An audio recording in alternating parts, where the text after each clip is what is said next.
Hello, students.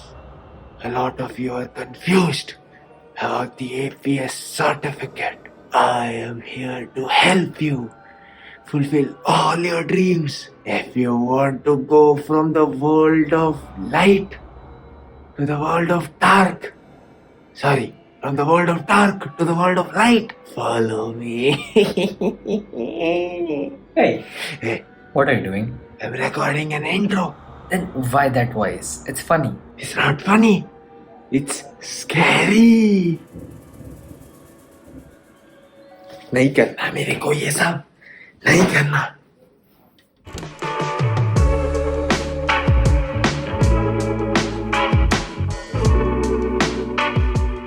A few weeks back, we made a video on the APS certificate and how it has become mandatory for all students who want to study in Germany. The APS certificate just became mandatory for all the students who are applying to German universities for their bachelors or masters starting November 2022. Today, we are making a video on how to apply to the APS certificate now that the applications have started from October 1st. It's going to be a step-by-step video on how to fill the application form. I'll fill a dummy application for you so that you get an idea. But before we start, there are 3 prerequisites. The first is a passport size photo which is scanned in JPEG format and the file size is up to 30 KB. The second one is a payment receipt. You have to transfer the entire 18,000 rupees to the APS bank account in order to get the certificate. Once you have done the transaction, you will need the transaction ID and rest of the details which will be on the receipt. You'll find the APS bank account details on their website and I'll leave the links in the description.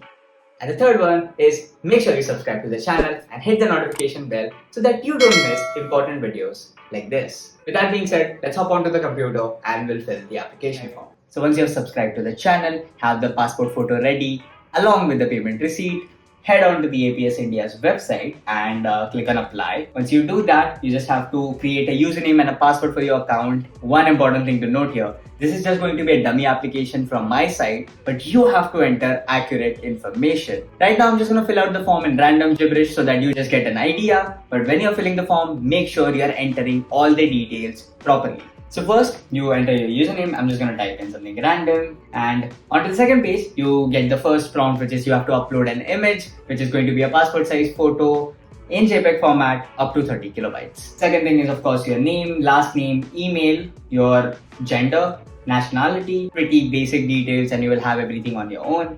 Once you type in, are you an Indian citizen? It will ask for your Aadhaar number and your passport number, then your contact number, address, and zip code. I'll just quickly fill this and meet you on the next page. So once you fill all the details, it should look something like this. Of course, these are completely random numbers which I've generated, but you make sure that you put in accurate details. You head on to the third section, which is your education details part 1. It includes your class 10 details, your class 12 details, along with your diploma if you have done any. If you have given JEE mains and advanced, then make sure you include those scores as well. And your 12th board name, 12th score, and 12th passing year. Same goes for your diploma university. Make sure you have all the things ready when you are actually filling this form. Once you fill really accurate details in the education details, you move on to the second section, which is going to be your bachelor's education details, master's, and any postgraduate diploma. Here the details depend what your highest academic qualification is. If you are in your 7th semester and you have completed your 6th semester exams, then you can enter your average CGPA from all the 7 semesters and just type in like still studying in bachelor's, your university name, institute, and all those details. If you have completed your masters, then make sure you put those details as well. And if you have any additional degree or postgraduate diplomas or anything like that, make sure you include all those things. I haven't appeared for any masters or postgraduate diplomas, so those details does not make any sense for me. But if you have appeared and you have that degree, make sure you fill it. The fifth section is the test task section, where you have to enter your test task details, your core test score, and your subject related test score. This is only for students who want to pursue bachelors in Germany. If you want to do masters in Germany, this is not the section for you. You can just simply skip this section. But if you want to do bachelors in Germany, you would need test tasks unless you have passed JEE mains or advanced. So once you have your test task exam done, make sure you enter all those scores and your test subject field and the test date and move on. The sixth is the language certificate page where you have to enter your scores from your English proficiency exam and your German certification level.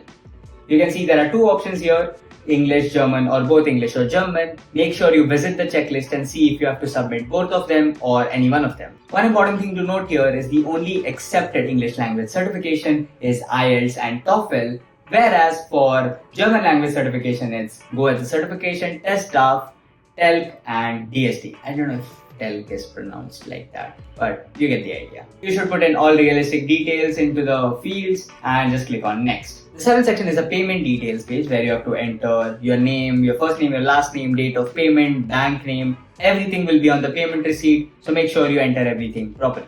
Once you fill all the details, that's it. You have completed everything and your application form is successfully submitted. Once you complete this, you will receive a mail on your registered email ID which you put in while filling the application form that your account has been activated. Once you receive the account activation email, head on to the APS India's website, click on login, put in your username and your password, and in the application download section, you should have the document registration form. Just click on download and of course it will download the form for you. Once you download the form, get a color Xerox, sign the form, attach your passport size photo along with the consent form.